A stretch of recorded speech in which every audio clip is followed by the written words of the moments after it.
First thing I'd like to do is introduce Zach Wright from Thrasher Engineering Group.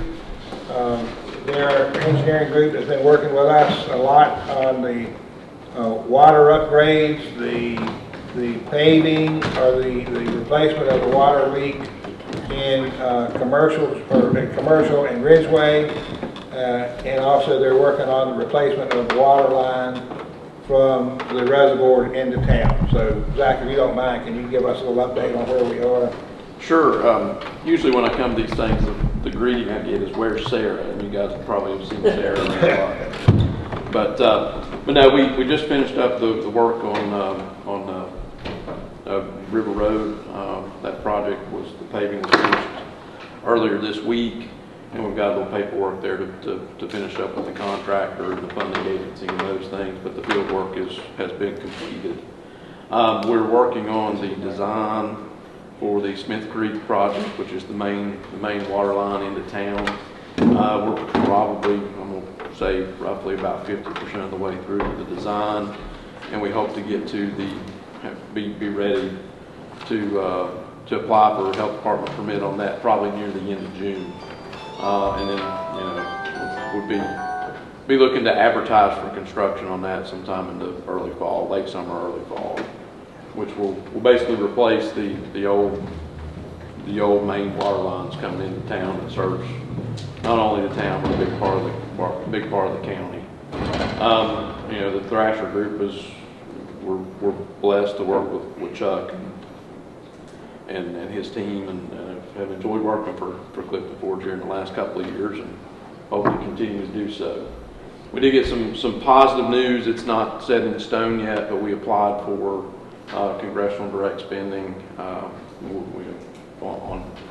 for some water system improvement projects, and that has made it through to the committee, which is it's the United States Congress, so who knows what will happen, but it's a very, very positive first step.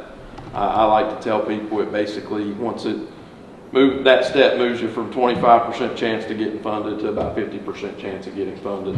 It's got a couple more hurdles to jump through, but it's $1.8 million. Chuck, is that what it is? It was an initial request for 3.6. Yeah. Sarah received a phone call from Senator Warner's office, indicated that they might not be able to fund the whole amount, but asked if we would be willing to accept 1.8, and we know the answer to that. But we'll keep our fingers crossed, and we'll keep you all updated on anything that happens with that, and it's a good sign, and hopefully we'll, about sometime around Christmas time is when they usually make those decisions at the federal budget time. So you guys know how that goes. Sometimes the budget gets approved smoothly, and sometimes it gets kicked around till January or even February, depending on political climate. But I think that's kind of it. Appreciate working for you all, and hope to continue to do so, on a lot of projects in the future. Did I miss anything, Chuck? I think you got it. All right. Thank you, Zach. Thank you all. The fact that the River Street project was completed, that's the water leak that was in the middle of the intersection down here for so long. We have completed the paving on that project. Thank goodness. They are still working in town, though. They will be in town probably through Thursday of this week, repairing what we call utility cuts. These are cuts in the asphalt that we have made through the winter to make utility repairs. And that brings me to another thing. The intersection of McCormick and Main is probably going to be blocked off. Probably won't start it this week, but the Monday morning of next week, we have a major sewer problem in that intersection. Probably going to take the better part of a week to get that completed once we start it, so we don't want to start it late in the week and have it open hole and tied up through the weekend. So probably going to wait and start that repair Monday morning, and the paving crew will have to come back in at that time and pave that, because it's going to be too big of an area for us just to patch. So you'll see them around for some time in the next few weeks. They also, in the paving, dressed up the new kiosk out here in the parking lot, fixed that hole that was around that, put the blacktop around it today, or yesterday. It looks really nice. It's a whole lot safer for people to access and see it. And hopefully we'll start using that for more and more announcements that we have to put out. Public Works took delivery on a new Chevrolet 3/4 ton pickup truck today. We had it ordered. It's been ordered for about 3 months. Finally got it delivered today. The only thing left to do is get the decals on it and the snowplow hook up on the front of it. And it'll be ready to... I knew that was a good announcement, but I didn't know it. I thought it was off. And get it into service. And we have another Public Works truck on order, and it'll replace the old utility van that you see running around, the old Chevrolet van with the light on top of it. We ordered them a new truck. It should be here next week, actually. And the police department has 2 new Durangos that are at the shop getting outfitted with their equipment now, converting them into what they need the police cars for. So, Scott, what's the turnaround time on that? Hopefully next 2 or 3 weeks.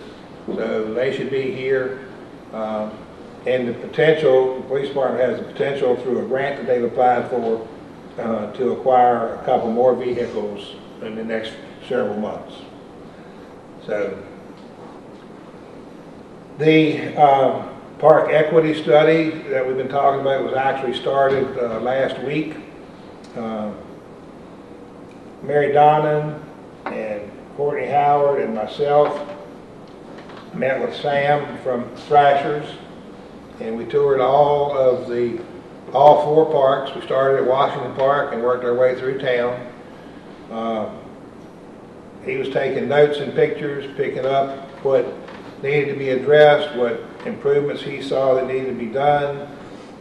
We also went over on Mound Street and looked at the property at the river access point down by the swinging bridge, and the property on Mound Street that we used as a laydown yard for the river crossing.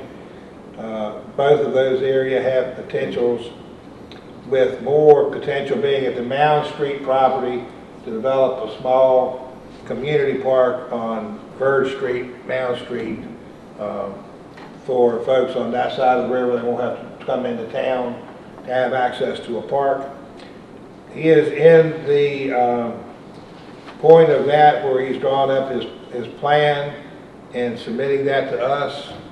We will in turn apply to the Allegheny Foundation for funding for that, and they are one of the ones that asked us to initiate a park equity study so that we can distribute the funding across the parks equally across the board for all of some improvements. It's not going to be a quick thing. It's not going to be an overnight thing, but it is in the works, and we should hear reports back from that in the next few weeks. Hopefully by this time next month we'll have something to present to you. In addition to the congressionally directed spending request that Zach told you about, I'm sure you heard on the Allegheny Journal and other places that the city of Covington and town of Clifton Forge applied jointly on a regional application for downtown revitalization grant through that, $1 million per locality, for completely set aside for downtown revitalization. I'm happy to report that it made it through the selection process also. It is also on Senator Warner's list of requested funding grants that made it to the committee. So I think Zach said he increases the chances up to 50%. Hopefully we'll hear something in a positive manner, like he said, by Christmas time or so. The thing that I am most optimistic about on that one is they did not decrease that amount 1 penny. They put that through at the full $1 million per locality for downtown revitalization. really happy about that, and hopefully we'll get some of that money generated in here pretty soon. And then lastly, the community garden spaces. For those of you that have rented a community garden, they're ready to plant. They're going to be numbered tomorrow, and you can call down here and get the number of the plot that you've been assigned. And as far as we're concerned, you can start planting anytime after you get your number. You can start planting them, and the soil's in them.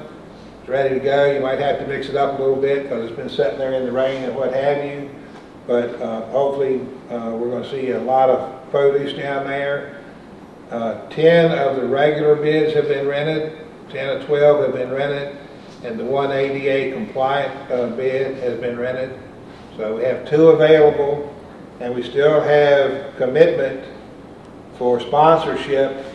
If there's anybody in town who would like to have a little garden but doesn't have the $35 rental fee, that if you can get them in touch with us at Town Hall, we can get them in touch with the folks that are willing to step up and donate that fee for them.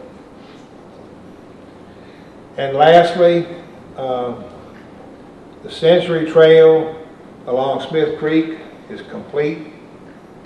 The ribbon cutting is tomorrow morning at 11:30. If you haven't been down there in the area that everybody used to know and call the jungle, you really should go down there. The transformation has been nothing less than remarkable. There's been a lot of effort down there. Public Works has put a tremendous effort into that process of transformation. Volunteers have put a lot of work into that transformation.